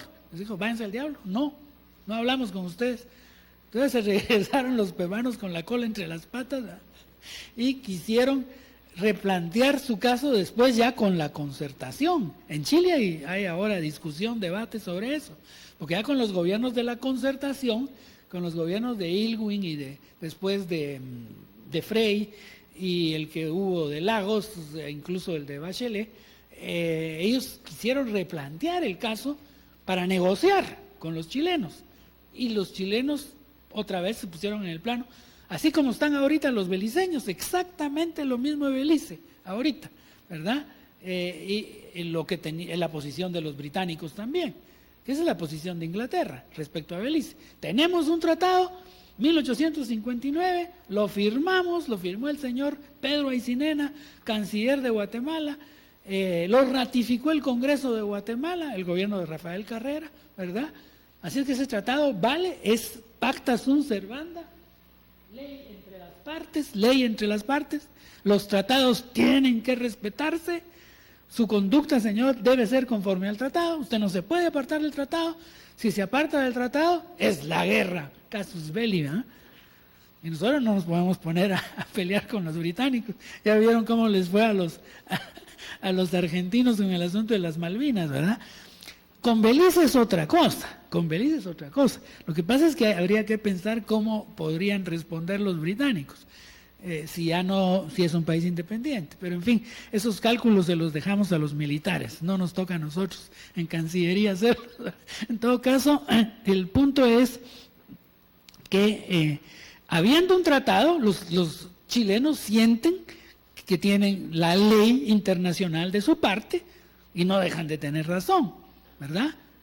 Tenemos la ley de nuestra parte, el derecho de nuestra parte. Ustedes firmaron ese tratado. Es lo mismo que nos dicen los beliceños a nosotros. Ustedes firmaron. No, que después no hicieron la carretera. Ese es otro problema, ese es otro problema. Bueno, entonces vamos a discutirlo a la Corte. Es nuestra posición ahora. Y los beliceños ya vieron cómo nos jugaron la vuelta para no ir a la Corte, ¿verdad? ¿Por qué? Porque tienen miedo de que la Corte diga, eso ya lo vamos a ver, pero no nos va a dar tiempo hoy, pero lo vamos a hacer la tarde, todos los fallos de la Corte que hay, solución marítima favorable, que es lo que nos interesa. ¿Por qué? Porque vamos a ver acá en el caso chileno de nuevo, Chile-Perú, lo que ocurrió fue que se negaron, fíjense bien ustedes, se negaron los chilenos a negociar, debieron haberlo hecho, esa es la posición actual, sobre todo a raíz de lo que pasó con Nicaragua, que lo vamos a ver también, lo que pasó con Nicaragua y Colombia, y lo que pasó con, sobre todo Nicaragua-Colombia, más que Nicaragua-Honduras. Entonces, se negaron a negociar, y entonces los peruanos en 2008 presentaron su demanda en la Corte, directamente, ¿verdad? Como ha pasado en el caso de Nicaragua. Fíjense que Nicaragua ha ido 7 veces a la Corte Internacional de Justicia, 7 veces, 2 de las cuales contra Estados Unidos de América. Y en la segunda ya no, porque lo abandonaron el juicio. En el segundo juicio que lanzaron contra Estados Unidos, a ese lo abandonaron, pero en el primer juicio contra Estados Unidos lo ganaron, contra Estados Unidos. Nicaragua sola contra Estados Unidos. Yo no sé por qué aquí le tenemos tanto miedo a este asunto de la Corte, pues en Guatemala, pues al contrario, deberíamos estar entusiasmados. Y hay como una especie de temor ahí, ¿verdad? No, como que no se decidiera realmente, ¿verdad? El referéndum lo deberíamos haber hecho, ¿verdad? Y entonces estaríamos en mejor posición ahora porque ya estaríamos autorizados por la ciudadanía, por el pueblo, a ir a la Corte. Que los beliceños, bueno, es otro problema, ¿verdad? Es otro problema. Pero en fin, volviendo a este asunto, la posición chilena fue esa, no negociamos nada. Entonces se presenta la demanda peruana y frente a eso tiene que haber habido una gran discusión en la Cancillería chilena. ¿Qué hacer? ¿Vamos a la Corte o comenzamos miren aquí lo que pasa siempre en los tribunales, ¿no? A torpedear la cosa? Así como le pusieron a este señor Barrera, la hora ayer, ya comenzó a torpedear, dice, o sea, poner toda clase de obstáculos para no ir. Y para que la Corte no conozca el fondo del asunto, ¿eh? Negar la jurisdicción de la Corte, por ejemplo. Ustedes no tienen jurisdicción o qué sé yo. Los abogados, acuérdense ustedes, echa la ley, echa la trampa, se las arregla, ¿verdad? Si quieren no ir a la Corte, no van. O van y entonces dicen, bueno, pero vamos a obstaculizar esto. Y vamos a poner un montón de piedras en el camino para que nunca conozcan el fondo del asunto, ¿verdad? Eso pudieron haber hecho los chilenos, por las razones que haya sido, no lo hicieron. Fueron a la Corte, contestaron la demanda diciendo eso. No, Perú no tiene derecho porque tenemos un tratado firmado en 1954 y entonces la frontera marítima tiene que ser la línea del paralelo, no esta línea de equidistancia. Eso es lo que respondió Chile. Ahorita el juicio está en marcha. Pero ahora, después de lo que pasó entre Colombia y Nicaragua, que eso sí lo vamos a ver aquí dentro de poquito, van a ver cómo quedó la frontera marítima, que es lo que realmente nos interesa, ¿verdad? Como ya les dije en el caso beliceño. Entonces, frente a esa situación que se produjo con el fallo sobre Colombia-Nicaragua de la Corte Internacional de Justicia, los chilenos ya se dieron cuenta que tienen todas las de perder. Pero el problema para nosotros acá fue que los beliceños se dieron cuenta igual. Por eso también torpedearon la ida a la Corte en su propio país, ¿verdad? Pero ese es ya otro tema. Algo que es muy interesante que les relate, pero no sé si tienen preguntas, pasemos al siguiente. Aquí está, miren. Perú reclama la línea de equidistancia conforme a la Convención de Derecho del Mar, mientras que Chile sostiene la línea del paralelo conforme al Tratado Bilateral de 1954. Entonces aquí están los principales puertos del litoral peruano. Aquí está Arica, aquí está Chile. Son 38.000 kilómetros cuadrados de mar. ¿Ya ven? ¿Se dan cuenta? Es un montón. Son 2 Salvadores, ¿no?, en mar. 27.000 kilómetros cuadrados aquí 38.000. Incluso aquí es más. Estas son las 200 millas. Esta es la línea de equidistancia que baja todavía, ¿eh? Vamos al otro, a ver qué otra cosa hay. Bueno, este es ya, pero eso sí lo dejamos para la tarde. Esto lo dejamos para la tarde, mire. Ahí tenemos que hablar del conflicto Nicaragua-Colombia, que hay que incluir a Honduras, ¿verdad? Lo tenemos que incluir a Honduras porque Honduras también ha estado metido en ese asunto.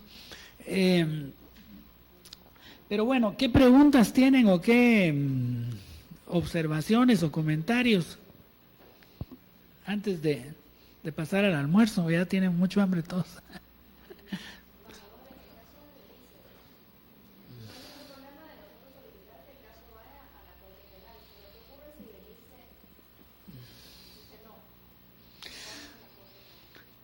A la Corte Internacional de Justicia, la CIJ, hay que diferenciarla de la Corte Penal Internacional, son dos, sí, a la Corte Internacional. Miren, el problema es que efectivamente, existe, normalmente los estados pueden, o mejor dicho, tienen que ir por esto que se llamó la cláusula compromisoria o el compromiso, que fue lo que se logró como resultado de la negociación política que se hizo en la OEA. Miren ustedes, esto es una cosa interesante que tengan presente para diferenciar este asunto de las formas de mediación y solución de conflictos. En el caso nuestro, entre el 2001, digamos, y el 2000, creo que fue 4 que terminó el gobierno de Portillo, ¿verdad? 2001, 2002, 2003. El 2003 lo que hubo fue una conciliación, se le llamó, en la que hubo 2 conciliadores, uno nombrado por Guatemala, el otro nombrado por Belice, que propusieron una fórmula de avenimiento y conciliación a los 2 países. Nosotros recibimos esa propuesta de los 2 conciliadores, por eso yo les mencioné que una grave equivocación de nuestro gobierno de la época, que el gobierno de Portillo y el canciller Orellana, Gabriel Orellana, a mi juicio fue equivocado nombrar de parte nuestra como conciliador a un norteamericano. Porque lo que pasó fue que el norteamericano se puso de acuerdo con el conciliador que propuso Belice, que era un señor jurista, abogado nacional de la Guyana británica, de Guyana. Era lógico que ese señor entendía junto con el americano las cosas en términos de la mentalidad anglosajona, británica, ¿verdad? Y la propuesta que hicieron, que no es eso, está en el libro del licenciado Gustavo Orellana, ahí está toda la propuesta de los conciliadores y todo. A nosotros no nos gustó, nos pareció inadecuada, no la aceptamos y entonces la rechazamos. Hay quienes dicen que el canciller Orellana se fue por eso y por eso vino Edgar Gutiérrez. Vayan ustedes a saber, el que firmó la carta oficialmente diciendo no aceptamos, porque andaba de vacaciones, Edgar, de vacaciones, debe haber andado de viaje. Pero él era el canciller, él era el canciller, debe haber andado de viaje muy ocupado. Sí, porque el que firmó la nota, no se lo vayan a decir si lo firmó de vacaciones. Un canciller no puede gozar de vacaciones, ¿verdad? No se puede, imposible. Bueno, pero él no estaba. Entonces el que firmó la nota fue Gabriel Aguilera, el padre de Gabrielito, ¿no? El que está ahora aquí a cargo de este proyecto. Y ahora es nuestro embajador en el Perú. El embajador de Guatemala en Perú es Gabriel Aguilera Papá, ¿no?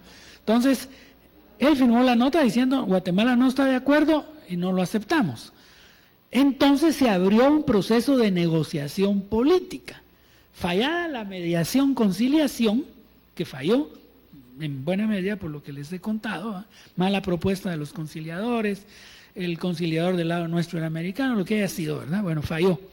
Entonces se abrió negociación política. Y la negociación política finalizó en que en el 2008, ya como consecuencia, eso fue un poco antes, 2007, como consecuencia de que no nos podíamos poner de acuerdo, y era evidente que no nos íbamos a poner de acuerdo con los beliceños, el propio secretario general Insulza dijo, no, ya basta, mejor firmen un compromiso y lleven el caso a la Corte de la Haya. Ese compromiso del 2008 es el que tenía que haber tenido para ser validado, llamémoslo así, por el pueblo, por la ciudadanía, ese referéndum en octubre que acaba de pasar y que ya no se llevó a cabo, ustedes ya lo saben, porque los beliceños cambiaron su ley y pusieron un quórum muy, muy alto para que la consulta popular que ellos tenían que hacer el mismo día, en la misma fecha, fuera una consulta aprobatoria del referéndum, ¿verdad? Entonces, como pusieron muy alta la línea para ser aceptada, nosotros nos pareció mal y nos retiramos de esa consulta, ¿no? Ya no la hicimos, ya se decidió no hacer la consulta aquí, mientras los beliceños no cambien su ley o nos arreglemos otra vez en otra negociación política. Vayan ustedes a saber cuánto va a durar esto hacia adelante, ¿verdad? Pero esa es la situación actual. Entonces, bueno, esto lo vemos entonces en la tarde, porque ahí tenemos que ver las cuestiones, las soluciones jurídicas o judiciales a este tema de Nicaragua, Colombia, Honduras, y la de, ¿qué otra vamos a ver?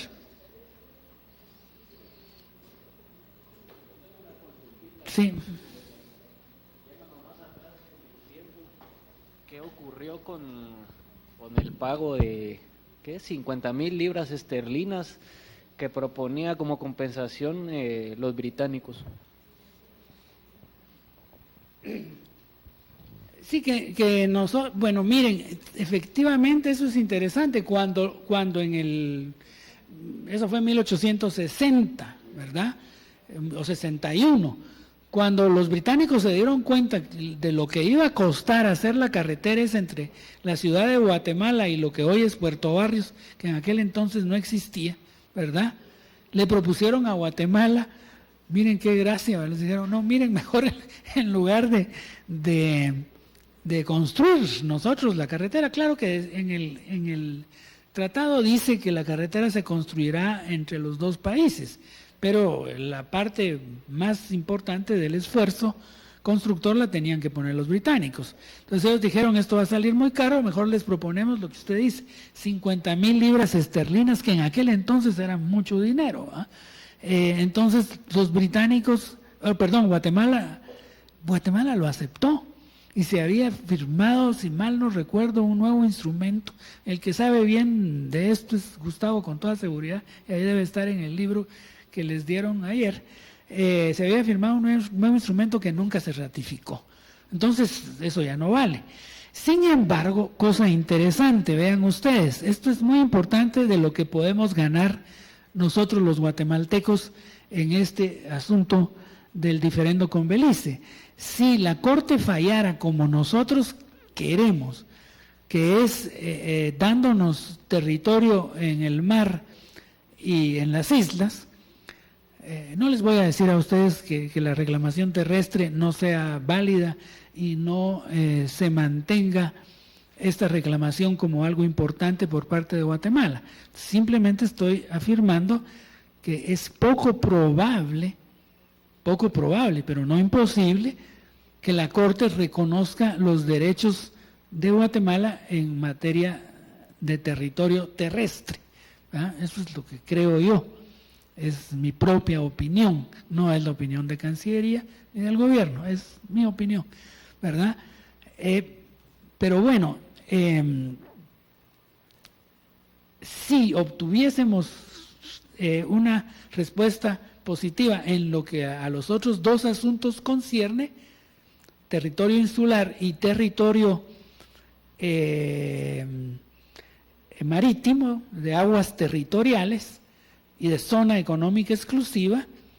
Esto solo puede ser consecuencia de que la Corte Internacional de Justicia, fíjense ustedes bien, declare la validez del Tratado de 1859 y que nos ordene, entonces, en lo que concierne, tendrían que hacer la delimitación. Aquí no hay delimitación todavía, pero ya vamos a ver ahí cómo se delimitó, ¿verdad? Al hacer la delimitación, tendría que decir, esta es la parte de mar, estas son las islas, etcétera, que le van a quedar a Guatemala, y es lo que les estoy diciendo. Puede ser que me equivoque y ojalá me equivocara a la hora de un juicio, ¿verdad? Lo que va a pasar en un juicio, no sabemos. Pero si dijeran, territorio terrestre se queda tal cual, el tratado vale plenamente, ¿verdad? Y entonces demarquen frontera, ese es el siguiente paso, demarcar frontera, a no ser que nosotros, depende de eso cómo se plantea en la demanda, le pidamos a la Corte que nos haga la demarcación de frontera también. Pero en ese caso, a partir del momento que el tratado se declara válido y por tanto la Corte ordena a las partes, o sea, a los dos estados contendientes, fijar su territorio y delimitar su frontera conforme a ese tratado, a partir de ese momento se genera el derecho de Guatemala de reclamar el incumplimiento del tratado. Entonces, ese incumplimiento del tratado tiene una consecuencia económica de daños y perjuicios sufridos por nuestro país derivado del hecho de que se incumplió con una cláusula que, aunque no sea esencial del tratado, que es probablemente lo que declararía la Corte, de todos modos debió haberse cumplido. ¿Cuánto entonces, cómo se valora eso? ¿Y a quién demandamos? ¿A Belice como Estado sucesor? Ese es un problema que habría que estudiarlo, ¿verdad? En todo caso, lo más probable es que sean los británicos los que tengan que pagar, porque los beliceños con toda seguridad le dirían a Londres, usted es el que le toca pagar, señor. Y ahí sí, esos famosos 50,000 libras esterlinas, que traducidas a dinero de hoy en día, ¿cuánto es? ¿Verdad? ¿Y cuánto dejó de ganar esa plata durante los 150 años o lo que va? ¿Verdad? Colocada a interés, al interés internacional, la tasa de IVA, o sea, para calcular la indemnización nos podría servir eso, de lo que nos tendrían que pagar a nosotros, británicos o beliceños. Bueno, disculpen que yo creo que ahora sí ya se nos fueron unos minutitos para el almuerzo.